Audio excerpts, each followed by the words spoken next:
자, 제1회 강원 경제인 포럼 이어서 특별 강연이 준비가 되어 있습니다. 미래창조과학부 장관을 역임하신 우리 최양희 한림대 총장님의 특별 강연 순서를 갖도록 하겠습니다. 큰 박수로 맞아주시기 바랍니다.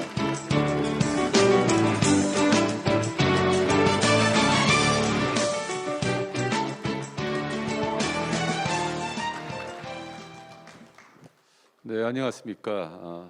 소개받은 최양희입니다. 오늘 제1회 강원 경제인 포럼의 특별 강연 연사로 초청을 받게 되어서 무한한 영광으로 생각하고 있습니다. 저는 강릉에서 태어나서 중학교까지 다니다가 아까 흔히 하시는 말씀으로 출향을 해서 타지에서 오래 떠돌다가 한 달 전에 강릉까지는 못 가고 이제 춘천으로 귀향을 했습니다. 근데 무엇보다도 강원도에 계신 여러분들께서 아주 환영해 주시고 격려의 말씀을 해 주시고 지원을 해 주셔서 매우 안정되게 지금 한 달뿐이 안 됐지만 안착을 하고 있습니다. 그 가운데 저를 환영해 주신 분들이 여기 다 앞에 앉아 계신데 대단히 고맙다는 말씀을 다시 한번 드리고 싶습니다.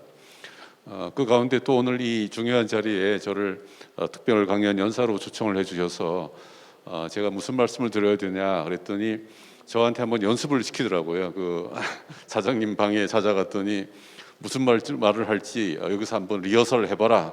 그래서 제가 리허설 인터뷰를 하고 합격을 해서 다행히 이 자리에 왔습니다. 그래서 오늘 제가 드리는 말씀은 그 리허설 조금 확대한 버전이 되겠습니다.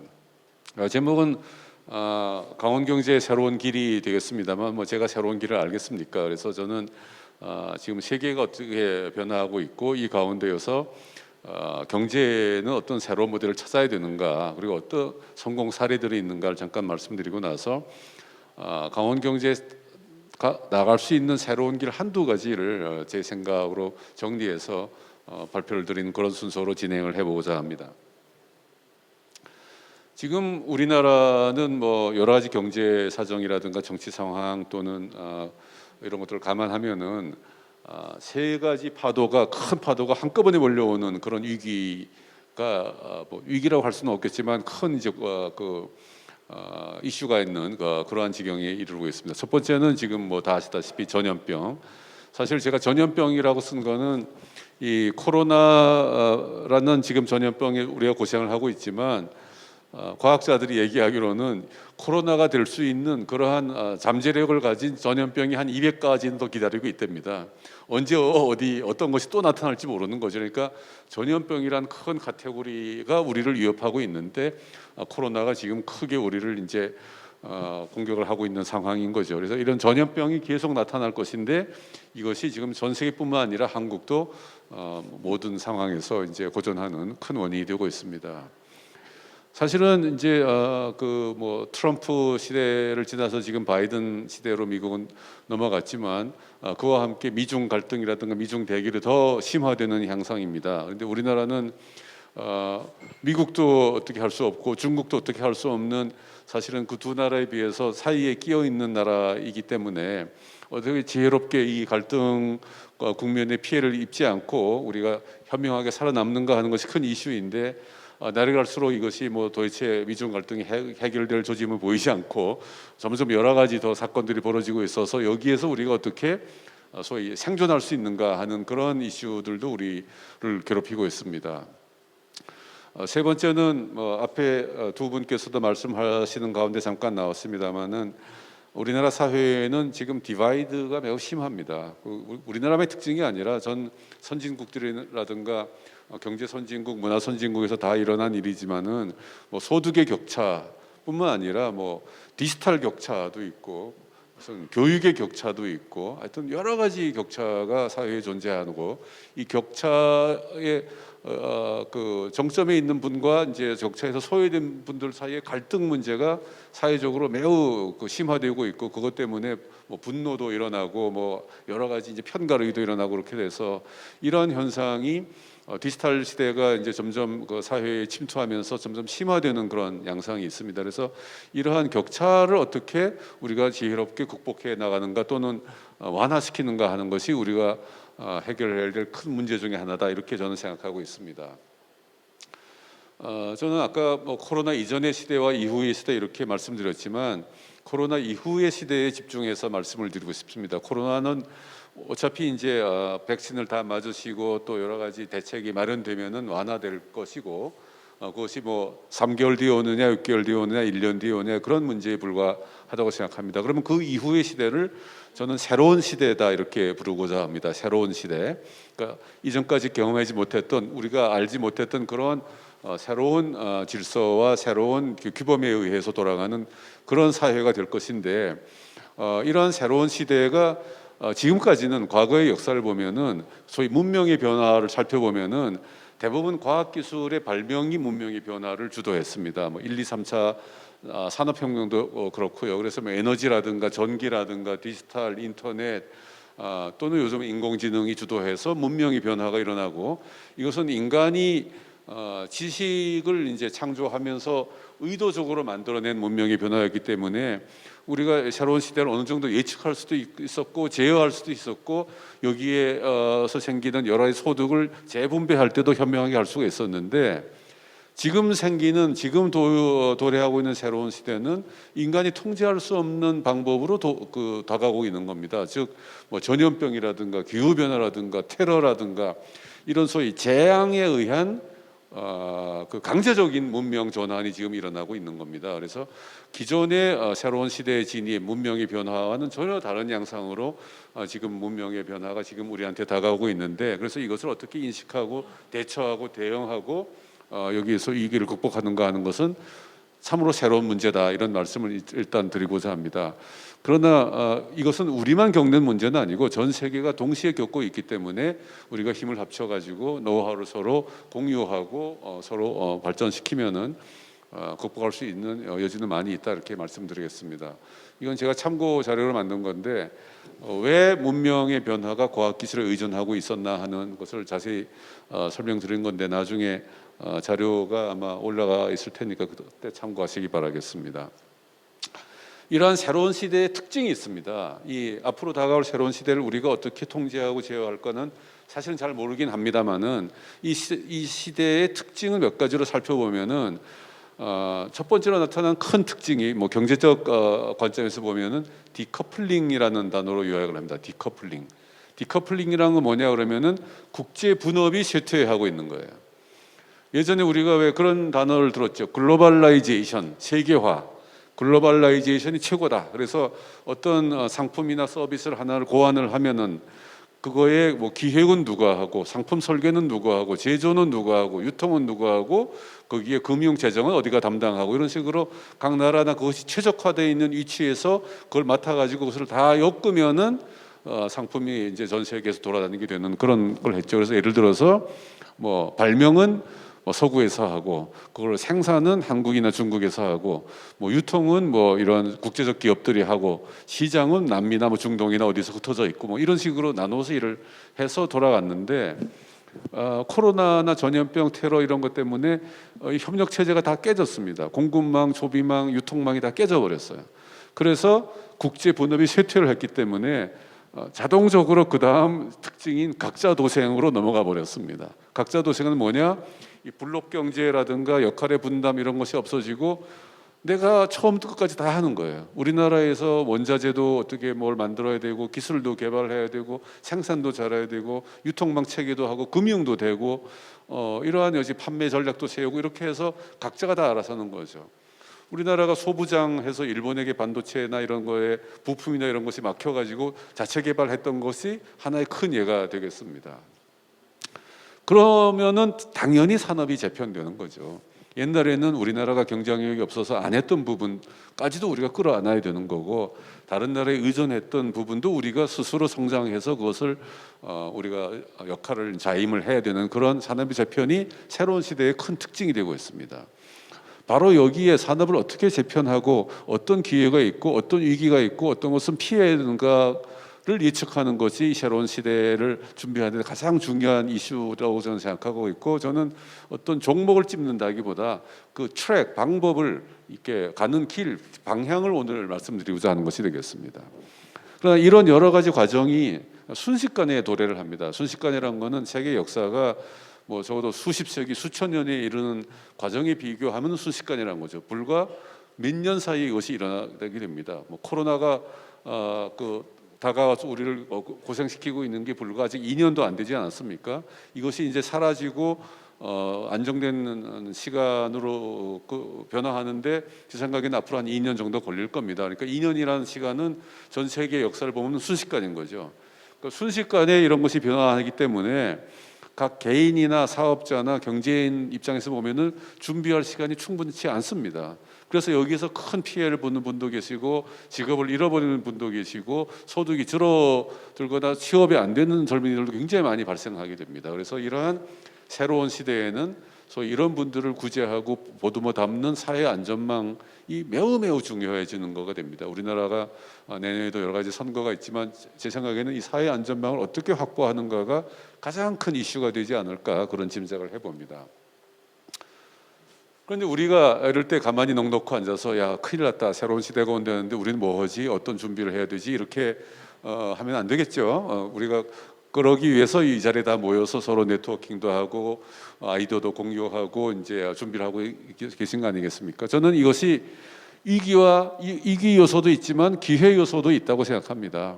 그래서 간단히 결론을 말씀드리면은 미중 갈등이라든가 이런 여러 가지 디바이드에서 생기는 그 문제를 우리가 현명하게 포착을 해가지고 이것을 기회로 만들어야 되죠. 예를 들어서 많은 나라에서 중국을 배싱, 중국을 이제 제외시키는 그런 움직임을 많이 합니다. 그러면은 중국에서 제조를 못하거나 중국이랑 협력해서 뭘 못하면은 그걸 누가 하겠습니까?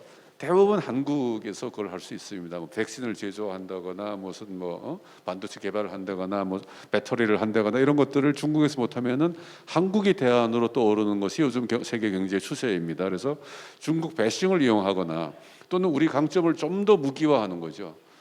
제가 정부에서 일할 때 여러 가지 경제 전략을 세울 때 많은 아이디어가 나옵니다. 그래서 모든 아이디어가 다 좋지만 가장 좋은 아이디어는 뭐냐? 잘하던 것을 더욱 잘하자. 잘하던 것을 절대로 포기하지 말고 더욱 잘하자가 가장 좋은 아이디어다. 그래서 우리나라가 잘하는 게 뭐가 있습니까? 뭐 IT고 조선이고 철강이고 뭐 우리나라 사실은 이번에 드러났지만 보건의료 체계도 매우 잘하고 있지 않습니까? 그리고 또 K-팝 문화 우리나라 교육 더구나 유아 교육이나 초중등 교육은 세계적으로 경쟁력이 있는 부분입니다. 사실 대학 교육이 좀 경쟁력이 없을 뿐이죠. 또 강원도가 강한 농업이라든가 이런 관광 서비스 분야도 우리나라가 상당히 경쟁력 있는 분야인데 이걸 더욱 잘하자라는 걸로 이 길을 기회로 만들 수가 있지 않은가 그렇게 생각하고 있습니다. 아까 말씀드렸듯이 이 사회 안전망이 굉장히 중요한데 제가 정부에서 일할 때 한번 국제적인 컨설팅 회사랑 조사를 해봤습니다.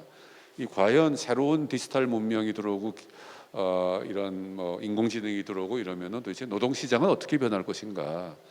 그래서 우리나라에 있는 모든 직업의 그걸 자동화나 로봇이나 소프트웨어나 알고리즘으로 어떻게 대체가 되는가를 전수조사를 한번 했었습니다. 이게 몇 년 전 통계이긴 하지만 그때 이제 한 십몇 년 뒤에 우리나라의 총 노동 시간 필요한 총 노동 시간 인간이 해야 되는 총 노동 시간을 산출을 해봤더니 15년 사이에 딱 반토막이 나는 거예요.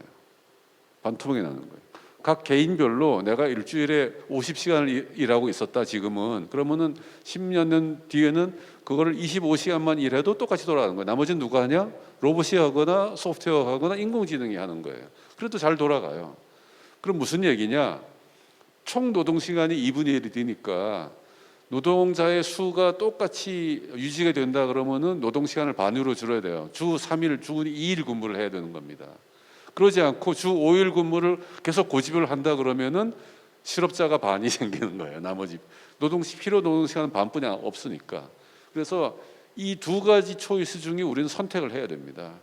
노동시간을 점점 줄이면서 모두 다 직업을 갖게 할 것이냐 아니면은 근로자는 반으로 줄이고 나머지 반은 사회안전망이라든가 여러 가지 보험이라든가 이런 고용보험이라든가 등등으로 이제 해결을 할 것인가 이런 문제에 직면하게 되는 거죠.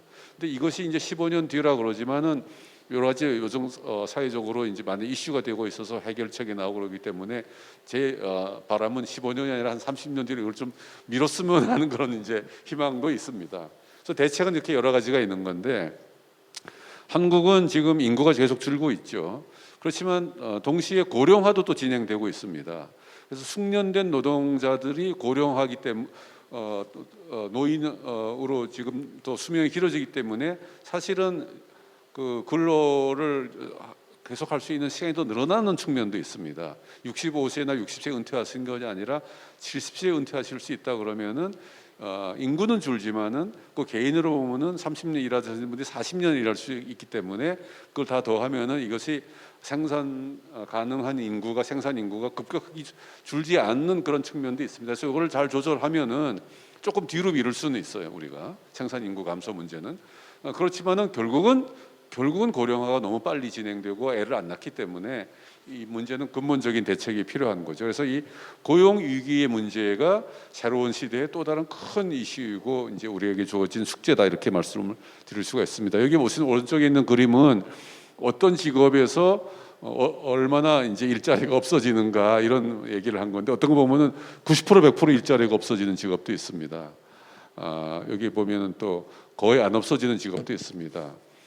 아마 뭐 방송이나 언론에 계신 분들은 어떻게 생각하세요? 없어진다고 생각하세요? 아니면 살아남는다고 생각하세요?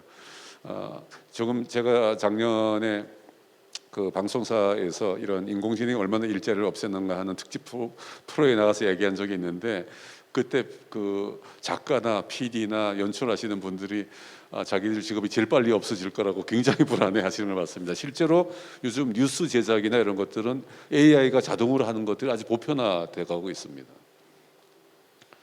자, 우리나라의 선택은 어떻게 되어야 되느냐? 저는 아까 뭐 부총리께서나 한은 총재께서도 여러 가지 좋은 말씀을 하셨지만 구체적으로 이 언급을 안 하셨는데 그냥 경제 모델을 새로 바꿔야 된다 이런 말씀을 하셨는데 그럼 새로운 경제 모델이 뭐냐 하는 거를 이제 누군가 언급을 해야 되는데 저는 혁신과 창의 기반의 경제 새로운 구조로 올인을 해야 된다. 그러니까 지금처럼 아까 이제 경제 발전 하기 위해서는 노동이 필요하고 자본이 필요하고 아이디어 기술이 필요하다. 사실은 거기 이제 유통도 필요하지만은 그 공장을 많이 짓고 좋은 사람을 들여다가 기계를 넣고 막 돌려서 물건을 만들어서 싼 값에 판다. 이게 지금까지의 경제 발전의 논리였는데 이제 아니다 이런 얘기가 되는 거예요. 그거를 증명하는 자료를 몇 개 보여드리겠습니다. 그런데 이렇게 새로운 경제 구조는 대부분 디지털 기반으로 돌아가게 됩니다. 그 디지털 기반이 코로나 때문에 훨씬 빨리 다가오고 폭넓게 다가오고 이제 거부할 수 없는 운명이 된 거죠. 그래서 이 새로운 경제 구조를 하기 위해서 일단 인프라를 잘 깔아야 되는데 한국은 굉장히 유리한 입장에 있습니다. 지금 디지털 인프라가 굉장히 좋고 데이터도 잘 수집이 되어 있고 뭐 소프트웨어도 인식이 잘 되어 있습니다. 제일 문제는 인력이 부족한 거예요. 우리나라에 지금 인구 5천 몇백만의 근로 생산 근로자들이 예를 들면 3천만이라고 그럽시다. 그 중에 적어도 10%는 디지털을 이해하고 디지털 종사하는 인력이 돼야 됩니다. 약간 창의적인 인력이 돼야 되는 거죠. 그럼 300만 명이죠. 300만 명의 디지털 인력을 우리가 확보하고 유지할 수 있어야 되는데 현재 교육 체계나 교육 체제나 여러 산업 구조로 봐서는 그게 도저히 그렇게 되고 있지 않습니다. 뭐 삼성전자 하나만 봐도 뭐 그 중에 30만 명이 되냐 절대로 그러지 못하거든. 디지털 인력으로만 보면은. 그러나 강원도에 디지털 인력이 몇 분 계시냐 이렇게 카운트를 하면은 훨씬 더 열악합니다. 그래서 이 문제를 근본적으로 해결하지 않으면은 새로운 경제 구조를 아무리 우리가 알고 있다 하더라도 그것을 집행할 사람이 없으니까 이게 진행이 안 되는 거죠. 그래서 굉장히 중요한 문제입니다. 예를 들어서 저희가 이제 새로운 경제 모델로 간다는 것이 이제 창의와 혁신 기반이다 이렇게 말씀드릴 때 뭐 그거 뭐 그냥 말만 하는 거지 이렇게 말씀하시는데 이미 20세기에 그런 일들이 많이 벌어졌었습니다. 여기를 보세요. 여기 적힌 산업들은 19세기에는 없던 산업들입니다. 다 20세기에 새로 생긴 산업들인데 얼마나 어마어마해서 성장을 했습니까? 컴퓨터, 자동차, 영화 뭐 예를 들면 무슨 뭐 새로운 에너지, 무기, 뭐 항공 이런 거 19세기 있었습니까? 다 20세기에 새로 생겼으면서 다 창의와 혁신 기반으로 새로 생긴 산업 분야인데 이게 어마어마하게 세계를 지배해 버렸죠. 이걸로 세계의 경제 모델이 바뀌어 버린 겁니다. 그래서 새로운 길을 가야 되는데 새로운 길을 가는 방법은 저는 이렇게 한 사이클이 이제 선순환 사이클을 이제 계속 돌려야 된다 이렇게 보고 있습니다. 처음에 어떤 사람이 난 뭐 좀 새로운 혁신에 의한 뭘 좀 해서 경제를 살리고 나도 돈을 좀 벌어야 되겠다 이런 생각을 하면은 어떻게 하느냐? 처음 해야 되는 것이 아이디어를 내서 지식 재산을 확보를 해야 됩니다. 본인이 할 수도 있고 뭐 살 수도 있고 뭐 팀을 짜서 에디슨처럼 발명을 시킬 수도 있고 여러 가지 방법이 있겠죠. 기획을 하고 융합을 해서 아이디어를 만들어서 특허나 내고 지식 재산을 만듭니다. 만든 다음에 이걸 평가를 해서 괜찮은 것 같다. 그러면은 도전을 해서 창업을 하는 거예요. 요즘은 이런 젊은이들이 굉장히 많이 늘었습니다. 우리나라는 아직까지 그렇지 않지만은 미국의 유수한 대학들을 보면은 졸업생의 10% 15%가 창업을 합니다. 이렇게 예를 들어서 제가 잘 인용하는 통계가 있는데 미국의 발전 이렇게 경제적으로 리더가 되고 발전한 그 동력은 어디서 발생하느냐 현재 얘기입니다. 그거는 MIT 스탠포드 졸업생이다 이렇게 얘기를 합니다. MIT 졸업생들이 창업한 회사의 개수가 지난 한 20년간을 보면 창업한 회사의 개수가 3만 개, 4만 개 됩니다. 그 3만 개, 4만 개의 고용 효과가 얼마냐면 300만 명, 400만 명 이렇게 되는 거예요. 그럼 그 회사의 기업 가치 매출을 다 합치면은 어느 정도냐? MIT 졸업생의 기업 가치를 그 매출을 다 합치면은 한국이랑 똑같습니다. 세계 10등, 11등이에요. 스탠포드 졸업생들이 만든 회사의 가치를 다 합치면은 매출을 다 합치면은 프랑스랑 똑같습니다. 세계 6등이에요. 두 학교만 있어도 그렇게 세계적으로 이렇게 되는데 미국은 그런 학교가 수두룩하게 많지 않습니까? 그래서 저는 이러한 학교, 이러한 시스템, 이러한 제도, 이러한 메커니즘을 우리가 받아들여 가지고 빨리 그렇게 해야 되겠다. 결국은 훌륭한 교육 체계에서 훌륭한 아이디어를 가진 사람을 만들어서 지식 재산을 확보해서 도전하는 걸 만들었는데 우리나라는 이까지는 잘 와요. 이까지 잘 왔는데 여기가 완전히 끊겨 있는 거예요. 그래서 이거를 가도록 만들어 주는 것이 굉장히 지금 시급하고 필요하다. 이제 이런 말씀을 드리는 거고요. 그러면 그 다음에 창업을 하면은 소위 벤처 캐피탈이라든가 투자자들이 좋은 회사를 발굴을 해서 돈을 대주고 멘토링을 해서 키워주고 상장을 시키고 또 뭐 인수합병을 하고 이렇게 하는 프로세스를 거쳐서 거기서 어느 정도 또 생기면은 스핀오프를 해서 또 다른 인재가 탄생해서 또 이런 사이클을 돌리고 해서 나중에 이제 폭발적으로 되는 거죠. 제가 옛날에 정부에서 일할 때 한중과학기술 정보통신장관 회담을 해마다 한 번씩 했는데 제가 이제 3년을 했으니까 3번을 각각 했죠. 정보통신 장관 회담, 과학기술 장관 회담 이렇게 하는데 처음에 중국에 갔더니 중국 사람들이 우리한테 막 배우려고 그래요. 뭐 어떻게 하냐. 근데 끝날 때쯤 가니까 이제 배울 거 다 배웠다. 이제 이런 식인데 그 사이에 중국이 어떻게 발전했는가 하면 중국의 유수 대학들의 졸업생들이 창업하는 비율이 확 올라갔어요. 몇 배가 올라갔습니다. 1%에서 5% 이렇게 올라간 거예요. 그 사이 한국은 거의 정체돼 있었죠. 처음에는 우리가 괜찮았는데 이게 잘 안 되니까 그래서 지금 아까 이게 탑 10 보면 중국의 알리바바, 텐센트 이런 데 다 들어가 있지 않습니까? 왜 스타트업이냐? 스타트업, 그러니까 창업하는 걸 이제 벤처를 이제 스타트업이라고 좀 부르지 않습니까? 스타트업은 기존 사업 모델 굉장히 등치가 크니까 느리죠. 이제 또 돈도 많이 들어가고 뭐 이제 실패를 감수하기 어렵고 그러기 때문에 행동이 굼뜨고 느린데 그런 모델로는 빠른 변화에 대처하기 어렵죠. 그리고 사실은 스타트업 여기 소상공인을 관리하시는 분들도 많이 계시지만은 이런 작은 기업이 오히려 고용을 일자리를 많이 만드는 것이 통계로 다 나타나 있습니다. 대기업들은 자동화라든가 인공지능을 쓰기 때문에 오히려 고용을 점점 줄여나가는 그런 입장이 있기 때문에 경제 구조로 보면은 소기업이라든가 혁신 기업을 키우는 것이 국가적으로 굉장히 중요하고 일자리도 많이 만드는 거가 되겠죠. 그리고 새로운 사업 선택도 쉽고 고용 확대 이런 것이 이제 스타트업 소기업에 유리한 거죠. 그 스타트업이 성공하려면은 아이디어가 좋아야 되고 투자도 좋아야 되고 회수 시장이 있어야 됩니다. 돈 들인 사람, 아이디어를 들인 사람들이 이렇게 졸업을 해서 이제 이 스타트업 그 자기 만든 기업에서 어느 정도 돈을 돌려받고 또는 이익이 난 걸 회수를 하고 그 다음 단계로 넘어가는 이런 회수를 할 수 있어야 되는데 그리고 실패에 대한 걱정이 없어요. 한 번 실패하고 두 번 실패하고 세 번 실패하고 요즘 유명한 이제 배민이라는 배달의 민족이라는 기업이 제가 정부에서 일할 때 처음으로 이제 투자를 받아갖고 너무 좋아갖고 와서 박수를 받던 그런 기억이 났는데 그 친구도 그렇고 뭐 예를 들어서 토스하는 비와 리퍼블리카 이런 회사도 그렇고 전부 다 7번째, 8번째 창업한 거.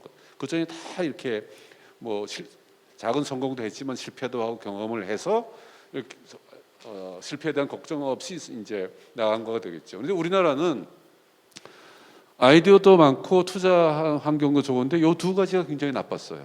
그래서 실패에 대한 걱정이 없게 규제를 많이 풀었죠. 무슨 뭐 여러 가지 이제 뭐 실패를 하면 망하니까 뭐 검찰에 불려가고 뭐 어떻게 하고 뭐 이런 고발당하고 이런 것들은 지금 많이 없앴고 회수 시장도 요즘 굉장히 늘어가지고 IPO라든가 M&A가 굉장히 활성화가 돼서 어느 정도 잘 돌아갑니다. 그 결과 한국의 스타트업 시장은 세계적으로 주목을 받는 시장으로 지금 성장을 해서 새로운 시대를 어느 정도 책임질 수 있는 레벨까지 이렇게 올라왔다. 전 이렇게 판단을 하고 있고 그렇기 때문에 강원도에서도 이 부분에 주목을 해서 어떻게 하면 강원도가 스타트업 도가 될 수 있는가, 스타트업에게 굉장히 프렌들리하고 잘 되는 도가 될 수 있게 하는가, 그런 데 주목을 해야 된다고 보고 있습니다. 여러분들 잘 아시지만 스타트업이 탄생해서 성장하는 단계는 처음에 아이디어를 내고 그다음에 소규모로 조그맣게 초기 투자하는 부분이 있습니다. 뭐 몇백만 원부터 뭐 하여튼 1억 이하의 돈을 받아가지고 몇 달, 1년 이렇게 끌면서 약간 소위 쿠킹을 하는 거예요. 이렇게 약간 키워 나가는 겁니다. 그러다가 조금 되고 시제품이 나오고 뭐 어떻게 발표를 할 수 있을 정도가 되면은 이제 본격적인 투자가 들어오죠. 시리즈 A, B, C하고 들어오죠. 그러고 나서 그 도중에 가치를 높여갖고 어떤 회사가 사가기도 하지만 끝까지 가는 회사는 소위 상장을 해서 소위 엑시트 졸업을 하게 되는 이런 구조를 하게 되는 거죠. 그래서 초기부터 마지막까지 가게 되면 기업 가치가 보통 작게는 100배, 많게는 몇만 배까지 이렇게 올라가게 되는 건데 이러한 사이클을 타서 성장한 회사가 요즘 굉장히 많이 등장하고 있습니다. 근데 이 스타트업을 키워 나가는 과정에서 우리는 보통 창업자만 주목하고 있는데 창업자가 다 발명가는 아닙니다. 창업자 어떤 사람이 지식 재산을 만들면은 창업자가 그걸 알아보고 가져가서 회사를 만드는 그 과정이 활성화가 돼 있어야 되는데 우리나라는 많은 경우에 아이디어를 가진 사람이 그냥 창업을 해버려요. 이거는 아이디어를 잘 만드는 사람이랑 창업을 잘하는 사람 좀 종류가 다르지 않겠습니까? 그래서 요거를 잘 매칭하는 소위 기업가 정신이 있는 사람이 발명가나 그런 아이디어를 알아보고 가져가서 이렇게 만들어주는 그 과정이 필요한데 뭐 경영대학이라든가 이런 데서 많이 그런 과정을 개설해서 인재를 키우고 있습니다만은 좀 더 잘해야 돼요. 우리나라 투자가들은 옛날에는 그냥 돈만 넣고 1년, 2년 뒤에 몇 배로 튀겨서 나한테 갚아 이렇게 얘기를 했지만은 외국은 그렇지 않죠. 벤처 캐피탈 보면은 굉장히 정교하게 기업을 이끌어서 만들어냅니다. 이 기업이 예를 들어서 뭐 금융 관련의 신생 기업이다 그러면 금융은 어떻게 하는 거야, 어디다 뭘 개발해, 어떻게 인력을 확충해, 마켓은 어디에 있어, 뭐 이런 식으로 전부 다 가르쳐가지고 애를 성장시켜서 투자 회수를 하는 그런 과정이 필요한데 요즘은 우리나라도 그러한 벤처 캐피탈 투자 회사가 많이 생겼습니다. 제일 안타까운 거는 지사님 죄송합니다만은 정부 지자체가 좀 더 잘해야 됩니다. 규제가 좀 없어져야 돼요. 우리나라는 너무 규제가 많습니다. 그래서 저는 소위 뭐 규제 풀이라 그러나 그런 것들이 지금 뭐 지역별로 이렇게 정해져 있어요. 강원도는 뭐 의료라든가 뭐 문화라든가 뭐 이런 게 규제로 프리가 돼 있는데 지난번에 제 아파트에 갔더니 엘리베이터를 탔더니 허영 의원이 타셨더라고요. 그래서 제가 의원님한테 규제 풀이를 해야 된다 그랬더니 본인이 그걸 열심히 하고 있다 그래서 2년 하지 않냐 그랬더니 그렇대요. 규제 풀이는 7년을 미니멈으로 해야 됩니다. 왜냐하면 자기가 여기 투자를 해가지고 영업 비즈니스를 하고 회수를 할 수 있어야 되는데 2년에 할 수 있는 업종은 아무것도 없습니다. 그러니까 미니멈 7년 정도를 해야 대출을 받아서 또 투자를 받아서 업종을 만들어서 시범 커스터머를 하고 그걸 가지고 IPO를 하든 엑시스를 하든 누구한테 팔든 해서 회수를 하려면은 한 7년은 있어야 된다. 그래서 규제를 프리해 하려면은 우선 기간을 굉장히 길게 해줘야 되고 그다음에 이 새로운 사업을 시작하는 사람들이 고개를 어느 정도 확보할 수 있도록 규제 시범 지역을 넓게 잡아줘야 돼요. 근데 우리나라는 지금 전부 다 반경 20km 뭐 이렇게 조그맣게 잡아주고 있어요. 예를 들면 강원도에서 의료 무슨 시범한다 그러면 원주 거기만 딱 갈 수 있게 해놨습니다. 그 인구가 얼마나 되겠습니까? 고객이 얼마나 되겠습니까? 안 돼요. 그러니까는 강원도 전체를 하나의 규제 프리 존으로 만들어서 이렇게 풀어줘야 된다. 뭐 그런 여러 가지 등등등등을 우리가 생각할 수 있습니다. 그래서 정부 지자체가 조금 더 좀 더 이제 그 전향적인 자세로 새로운 자세로 이런 모든 것을 바라보고 소위 스테이크홀더 중에서 내가 제일 여기에 기여를 하겠다 그런 이제 소위 욕심을 좀 부려보시기 바라겠습니다. 자, 성공한 기업이 어떤 기업들인가 한번 살펴보겠습니다. 유니콘이라는 게 있어요. 뿔 하나 달린 저 아주 환상의 말인데 기업 가치가 10억 달러 이상, 우리나라로 대충 계산하면은 1조 원 이상 기업 가치입니다. 매출이 아니고. 이 회사를 유니콘이라고 합니다. 요새 막 생기고 있어요. 정말 무서운 속도로 많이 생기고 있습니다. 1년에 전 세계에서 몇백 개씩 생깁니다. 옛날에는 1년에 뭐 10개, 20개도 안 생겼는데 불과 몇 년 사이 이렇게 늘어서 이 자료를 만든 현재 글로벌로 유니콘이 한 810개쯤 있더라고요. 그리고 이 기업 가치를 다 합치면은 2,600 뭐 한 2,800조 원 정도 그렇게 되게 큰 회사가 많습니다. 한번 통계를 보죠. 가장 많이 유니콘이 있는 나라는 어디겠냐? 혁신과 창의, 규제가 적은 나라, 인재가 많은 나라 가지고 있죠. 당연히 미국입니다. 그래서 미국이 지금 200개가 넘는 걸 차지하고 있어요. 실리콘밸리, 뉴욕, 뭐 텍사스 이런 지역에 집중되어 있습니다. 중국이 굉장히 약진하고 있었는데 요즘 주춤거리고 있어요. 여러 가지 뭐 국내 사정도 있고 또 미중 갈등도 있고 그래서 인재 확보도 어렵고 미국으로 유학도 못 가고 뭐 이런 것이 있어서 중국이 어쨌든 중간촌이라든가 상해라든가 광둥이라든가 여러 군데서 아주 약진을 하고 있어서 중국이 아주 혁신에 두 나라를 꼽으라면 미국과 중국입니다. 근데 그 다음을 보면은 괜찮아요. 우리나라가 여기는 6등인데 우리나라 지금 5등 정도 하고 있습니다. 11개, 12개만 해도 5등에 합니다. 그러니까 유니콘이. 근데 우리나라가 불과 몇 년 전에는 2개, 3개, 4개였는데 지금 계속 해마다 증가를 해서 최근에 이제 마켓컬리까지 들어와서 10개, 11개가 됐습니다. 근데 앞에 보세요. 영국, 인도 무지하게 큰 나라죠. 유럽의 이제 대표적인 국가인 독일 이런 데가 있어요. 어느 나라가 없죠? 어느 나라가 없습니까, 저기? 일본이 없어요, 일본이. 그 손정희가 그러지 않았습니까? 일본은 스타트업을 못해서 망했다, 미래가 없다 이런 얘기 많이 하잖아요. 일본에 비해서 우리나라는 굉장히 잘하고 있는 겁니다. 그런데 이 스타트업을 전국에 이제 퍼뜨리기 위해서 제가 저 홍남기 부총리 모시고 이제 같이 3년간 창조 경제를 하면서 전국에 몇천 개를 그때 만들었었는데 몇천 개 만들면 몇십 개가 살아남는 거죠. 그래서 어느 정도 했는데 그게 지금은 그거보다 폭발적으로 더 늘어서 이제 몇만 개가 이제 우리나라 스타트업이 됐습니다.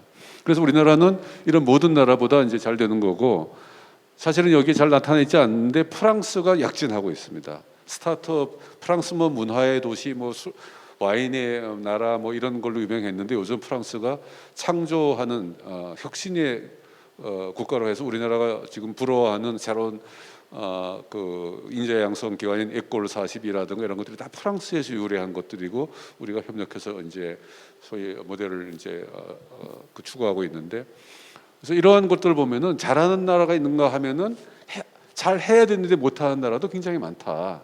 그 사이에서 한국은 지금 적어도 중간치기는 하고 있는데 좀 더 잘해야 되는데 거기에 방해 요소가 무엇인가를 잘 보고 우리가 풀어내야 된다 이런 말씀을 드리고자 합니다. 우리나라 이제 10개가 누군가를 보죠. 이게 보면 오른쪽에는 이제 이름이고 왼쪽에는 이제 로고인데 최근에 이제 마켓컬리가 들어갔고요. 뭐 우리나라는 사실 굉장히 다양합니다. 이제 미국이나 중국을 보면은 인터넷 기업이라든가 그 소프트웨어 기업이 거의 대부분인데 물론 기업 자체는 다 디지털 기업이지만은 우리나라는 화장품부터 뭐 자동차 운송에다가 뭐 배달 여행 게임까지 굉장히 다양하게 돼 있어서 한국인의 창의력 다양성이 굉장히 돋보이는 그런 리스트가 되겠습니다. 그래서 앞으로 이게 이제 1억 그 1조 이하하면서 웨이팅하고 있는 기업들도 굉장히 많고 사실은 한국에 본사를 두지 않고 실리콘밸리나 다른 데 본사를 두고 있는 한국 기업들도 있습니다. 근데 그런 데는 미국으로 카운트가 되는 거니까 안타깝지만은 그래서 그런 데는 뭐 교육 기업도 있고 다양한 기업이 추가로 더 있습니다. 참고하시고요. 이러한 여러 가지 이제 투자 환경이라든가 벤처 캐피탈을 하는 데서 제가 보면은 좋은 이제 그 투자자가 있는 것이 굉장히 중요한데 그래서 많은 분들이 내가 뭐 자본이 한 뭐 5억 있어, 20억 있어, 뭐 100억 있어 그러면 그걸 가지고 이제 회사 설명회에 가서 나는 1억을 투자할게, 10억을 투자할게, 지분을 얼마 주세요 이렇게 하는 것이 일반적인데, 그럼 이분들은 전문성이 부족하기 때문에 회사를 잘 키우지를 못해요. 그래서 전문성이 있으면서 회사를 잘 키우려면은 소위 뭐 재벌이라고 얘기할 수 없지만 큰 기업들, 전문성이 있는 큰 기업들이 펀드를 마련해서 그걸 통해서 투자하는 것이 전 세계적으로 굉장히 성공 확률이 높습니다. 그래서 전 세계에서 이러한 기업 주도형 벤처 캐피탈이라고 부르는 CVC라는 게 있습니다. 우리나라 제가 그 정부 시절할 때 이걸 해보려고 무지하게 애를 썼는데 금융 당국이나 이런 데서 다 반대해서 못 하고 있다가 최근에 풀었습니다. 그래서 올해 연말부터 이제 나가고, 그래서 뭐 LG도 한다 그러다 뭐 이런 것도 한다 그러는데, CVC를 하면은 이 큰 기업이 전문성이 굉장히 좋기 때문에 전략적 투자를 할 수도 있고 재무적 투자도 할 수 있습니다. 재무적 투자는 돈을 넣고 이게 기업 가치를 올려서 회수를 하겠다. 그러니까 소위 그런 방법으로 투자를 하는 거고, 전략적 투자는 내가 예를 들어서 IT 비즈니스를 한다 그러면 IT를 하는 벤처 캐피탈에 투자를 한 다음에 협력사 관계를 만드는 거예요. 부품을 얻거나 뭐 제품을 일부 위탁 생산을 하거나, 그래서 같이 성장하는 이런 투자의 두 가지 전략이 있는데 둘 다 가능하죠. 그래서 이거 굉장히 유리한데 한국은 여러 가지 뭐 금산분리라든가 등등 때문에 못 하고 있다가 조금 허용을 했습니다. 그래서 글로벌 벤처 투자의 24%가, 그래서 이렇게 많은 회사들이 뭐 인텔이다, 구글이다, 퀄컴이다, 뭐 삼성이다. 삼성은 미국에서 벤처스가 굉장히 이쪽으로 투자를 많이 해서 세계 큰 손 중에 하나입니다. 마이크로소프트다, 뭐 타임워너다 이런 데들이 CVC를 하고 있는데, 그러니까 예를 들어서 강원도에서 벤처를 올린다고 했을 때 일반 투자 회사를 끌어오는 것도 중요하지만 CVC를 끌어오는 거가 굉장히 중요합니다. 그게 갑자기 이제 딱 한 스텝으로 점프하는 방법 중에 하나가 되겠죠. 그래서 강원도 얘기를 조금 제가 잘 모르지만 해보겠습니다. 아까 많은 분들이 말씀하셨지만 강원도는 이제 인구가 우리나라 전체의 3%고 GRDP가 아까 부총리께서는 2.5%, 2.4%, 5% 왔다 갔다 하고 있습니다. 그런 구조이고, 지역의 총 생산을 보면은 강원도가 뭐 거의 바닥에 있습니다. 규모가 작기 때문에. 그래서 이거를 어떻게 극복해야 되는가 하는 출구 도약의 전략이 굉장히 필요한데, 그냥 전통적인 방법으로 구상을 해서는 굉장히 어렵다. 그래서 저는 창업을 통해서 창업하기 좋은 지역, 창업이 잘 되는 지역, 인재가 모여드는 지역, 여기서 투자가 잘 일어나는 지역, 이렇게 탈바꿈을 할 수 있으리라고 저는 생각을 합니다. 지금 뭐 동서 교통망도 중요하지만 코로나로 인해서 다가오는 새로운 시대의 특징이 뭡니까? 비대면, 삶의 질, 이런 것이 되겠죠. 삶의 질은 서울 한복판은 삶의 질이 형편없습니다. 제가 춘천에 와서 한 달뿐이 안 됐지만 삶의 질이 굉장히 좋아요. 그리고 강원도 전체가 다 좋죠. 그래서 요즘은 이따가 말씀드리겠지만 프리랜서, 복잡한 도시를 떠나서 일하는 젊은이들이 창업하는 친구들이 굉장히 많이 늘었습니다. 그런 친구들이 볼 때는 강원도는 아주 퍼펙트한 저희 데스티네이션 창업지가 되겠죠. 그래서 이러한 여러 가지 분야가 있을 수 있고 거버넌스도 확보를 해야 되겠습니다만은, 성공 사례가 뭐가 있느냐? 저는 다른 건 모르겠고 제가 지금 근무하는 한림대학이랑 관계가 있는 성공 사례를 몇 개를 봤어요. 뭐 교수 창업도 있고 학생 창업도 있고 저희가 키운 기업도 있고 그렇습니다. 전부 다 큰 기업들이죠. 뭐 휴젤 얼마 전에 인수했죠. 바디텍메드, 뭐 더 픽트, 이런 뭐 메타버스 이런 거 하는 기업들입니다. 이건 학생이고요. 창업을 한 거고. 그래서 이런 스타트업들이 이미 사례가 많이 있고, 이것을 이제 강원도 전수조사를 하면 훨씬 더 많겠죠, 성공한 기업들이. 그래서 이런 모델을 따라서 이제 하라고 얘기하는 게 좋겠죠. 아까 제가 프리랜서 말씀드렸는데, 새로운 시대의 특징 중에 하나는 일자리를 보고 우리가 취업하는 것이 아니라 일거리를 따라서 사람들이 이동한다. 일자리와 일거리는 다른 거예요. 일자리는 하나뿐이 가질 수가 없어요. 내가 어느 회사에 취직하면 거기서 봉급받고 9 to 5, 9 to 6 일해야 되는 거죠. 겸직 상당히 어렵습니다. 일거리는 내 전문성을 홍보를 한 다음에 일거리를 주는 거랑 계약을 통해서 뭐 3달 만에 이거 해줄 테니까 얼마 주시오. 동시에 2개, 3개, 4개 회사에 일을 할 수도 있고, 일하는 위치도 아무 데서나 할 수 있는 거예요. 이걸 소위 프리랜서라고 부르는 거죠. 과거에는 스포츠맨이나 연예인이나 뭐 이런 친구들만 했는데 요즘은 전문가들도 합니다. 그래서 우리나라 요즘 뭐 숨고라는 고수 서비스를 하는 사이트가 있는데 그것도 일종의 프리랜서가 몇만 명이 모여서 거기에 일거리를 받아갖고 일을 해주고 돈을 받는 그런 것이 뜨고 있는데 프리랜서가 미국은 지금 현재 프리랜서가 전 근로자 수의 40%입니다. 우리나라는 10% 조금 넘어요. 그러니까 이것이 점점 증가했을 때 프리랜서는 또 특징이 이런 강원도나 이런 아주 살기 좋은 동네에 이동을 해서 거기 거주하면서 일을 한다는 특징이 있습니다. 그래서 우리나라에서 프리랜서를 제일 받아들이려고 노력한 데가 어디였겠어요? 제주도입니다. 제주도는 우리나라 사람뿐만 아니라 외국 사람들도 알려져 있으니까 동양의 하와이 그러면서 알려져 있으니까 외국 사람들도 거기 와서 한 달 살기 1년 살기 이렇게 하면서 거기다가 사무실 차리고 이런 식으로 앉아가지고 해변에서 일을 보면서 전부터 일거리를 받아서 아주 만족한 생활을 누리는 이런 것들이 이제 보편화되고 있는데 저는 이 점에 굉장히 착안을 해야 된다고 보고 있습니다. 그래서 프리랜서가 선호하는 지역으로 우리가 만들자 이런 아이디어도 새로운 시대, 새로운 경제 모델과 결합을 하면은 상당히 좋은 것 같습니다. 또 하나의 모델은 뭐냐면은 강릉도 그러고 춘천도 그러고 이제 문화도시라고 이제 선정이 되어 있는 것 같은데 문화도시라고 그다음에 하시는 일들을 보면은 계속 이벤트를 하는 거예요. 무슨 축제를 하고 무슨 영화제를 하고 이런 걸 하는 거예요. 이건 일자리가 생기는 게 아닙니다. 그냥 한번 왔다가 가는 거예요.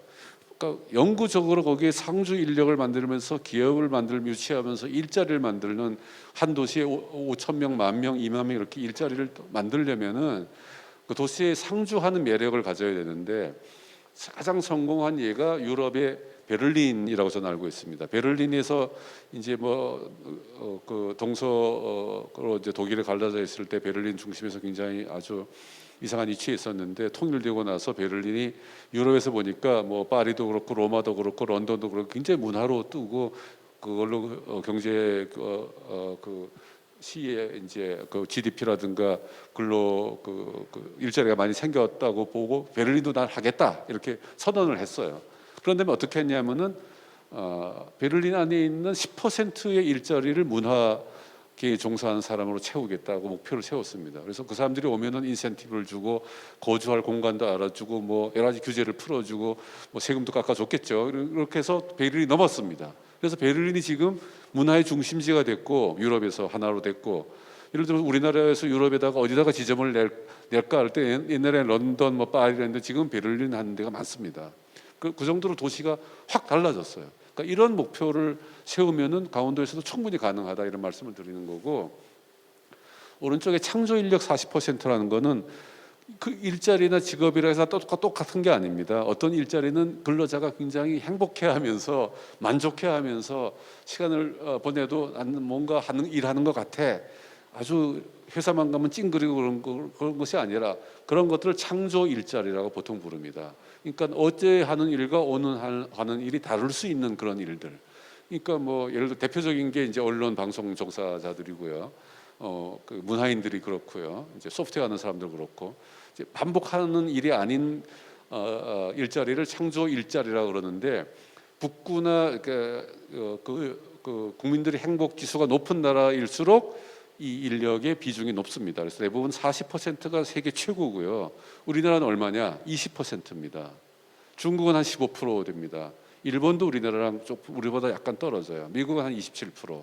그래서 이거를 20%에서 25%, 25%에서 30%. 그러니까 나머지 이제 반복되는 일은 로봇에게 맡기고 외국에다가 하청을 주고 이러자는 얘기죠. 좋은 일자리를 많이 만드는 방법을 우리가 강구해서 이런 식으로 도시를 재생시키고 재탄생시키면은 충분히 게임이 가능하다. 그러면은 베를린에 이렇게 소니가 센터를 짓는 거예요.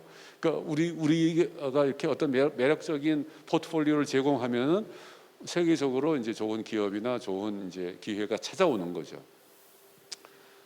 저는 그 모든 것의 중심에 제가 한림대학 총장으로 가서가 아니라 대학이 있다고 생각합니다. 미국도 실리콘밸리에 스탠포드 버클리가 있어서 성장을 한 거고 중국도 중간촌에 북경대학 청와대학이 있어서 성장을 한 거고 다 그런 인력을 공급하고 아이디어를 공급하고 경험이 많은 인력 전문가가 있는 그 졸업생의 10% 20%를 창업으로 내보낼 수 있는 그런 대학이 존재할 때 소위 대학발 신경제, 대학발 창업, 대학발 어떤 변화가 일어날 수 있다고 생각하고 있습니다. 대학에 필적하는 그 영향력을 가진 기관은 대학 말고 병원이 또 있습니다. 그 다른 나라도 큰 병원이 있으면은 병원발 개혁 혁신 어떤 새로운 커뮤니티를 형성하는 클러스터를 형성하는 것도 가능한데 우리나라는 병원이 다 비영리 법인으로 되어 있기 때문에 굉장히 어렵습니다. 그런 걸 하기에는. 그래서 저는 특히 지역이 있을수록 대학발 도시 변화라든가 이런 경제 모델의 도입 혁신이 충분히 이제 승산에 있는 전략이다 이렇게 생각하고 있는데 여기 있는 거는 이제 스탠포드 대학이 되겠고요. 저는 그래서 대학발 새로운 모델을 저는 유니버시티 4.0이라고 부르고 이제 혹시 한림대학교 홈페이지에 들어오시면은 제가 취임사에서 자세히 그 설명을 드린 게 있는데 그런 방향으로 우리가 이제 뭐 한림대뿐만이 아니라 모든 지역에서 그런 운동이 움직임이 열심히 일어난다 그러면은 새로운 시대에 걸맞는 그런 경제 구조를 우리는 경쟁 국가보다 빨리 할 수 있을 것이고 모두 행복한 일자리를 많이 가지게 될 거다 이렇게 믿고 있습니다. 한림대학은 제가 이렇게 변화시키겠다 하는 각오를 하고 지금 열심히 일하고 있습니다. 많이 도와주십시오. 감사합니다.